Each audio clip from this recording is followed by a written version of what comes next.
ഇന്നത്തെ video natural fat burner part 3 ആണ്. First of all ഇത് നാച്ചുറൽ ഫാറ്റ് ബേണർ ആണ്. അതുകൊണ്ട് തന്നെ സ്റ്റിറോയിഡ്സിന്റെ ആ ഒരു എഫക്ട് പ്രതീക്ഷിക്കാൻ പാടില്ല. ഈ പറഞ്ഞ ഫാറ്റ് ബേണേഴ്സ് കൺസ്യൂം ചെയ്താൽ മാത്രം ബോഡിയിൽ വ്യത്യാസം വരില്ല. അതിന് കറക്റ്റ് ഒരു ഡയറ്റും വേണം, കൺസിസ്റ്റന്റ് ആയിട്ട് വെയിറ്റ് ട്രെയിനിങ്ങും ചെയ്യണം. അതിന്റെ കൂടെ ഇത് ആഡ് ചെയ്യുവാണെങ്കിൽ നമ്മുടെ ഫാറ്റ് ബേൺ കുറച്ചുകൂടെ ബെറ്റർ ആവും. അത്രയേ ഉള്ളൂ. ഇപ്പൊ ഞാൻ തന്നെ ക്രിസ്മസ് കഴിഞ്ഞ പിന്നെ കറക്റ്റായ ഡയറ്റ് പിടിക്കാൻ പറ്റിയിട്ടില്ല. ഇന്നലെ മുതൽ പിന്നെ ഡയറ്റ് സ്റ്റാർട്ട് ചെയ്തത്. അപ്പൊ വീഡിയോ ഇപ്പൊ ഞാൻ സേവ് ചെയ്ത് വെച്ചോ. ഇതുപോലത്തെ വീഡിയോസിന്റെ ടെക്നോളജി ഒന്ന് ഫോളോ ചെയ്തു.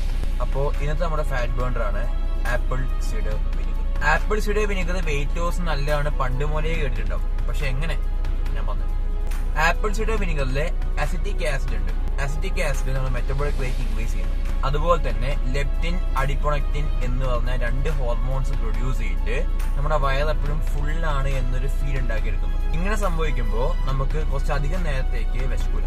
അത് മാത്രമല്ല, അസിറ്റിക് ആസിഡ് നമ്മുടെ ബോഡിയിൽ കാർബോഹൈഡ്രേറ്റിന്റെ ഡൈജഷൻ സ്ലോ ആക്കി ബ്ലഡ് ഷുഗർ ലെവൽ സ്റ്റെബിലൈസ് ചെയ്യാനും ഹെൽപ്പ് ചെയ്യുന്നു. അപ്പൊ ആപ്പിൾ സിഡർ വിനിഗർ നമ്മുടെ വെയിറ്റ് ലോസ് സമയത്ത് രാവിലെ ഫുഡിന് മുമ്പ് കൺസ്യൂം ചെയ്യുന്നത് വളരെ ബെറ്റർ ആയിരിക്കും. പിന്നെ പല ആൾക്കാരും പലതും പറഞ്ഞിരും. പക്ഷെ നമ്മളൊരു സംഭവം ഉപയോഗിച്ച് നോക്കുന്നതിന് മുമ്പ് ഒന്ന് ഗൂഗിളിലൊക്കെ സെർച്ച് ചെയ്ത് കൺഫേം ആക്കിയിട്ട് മാത്രം ഉപയോഗിക്കാം.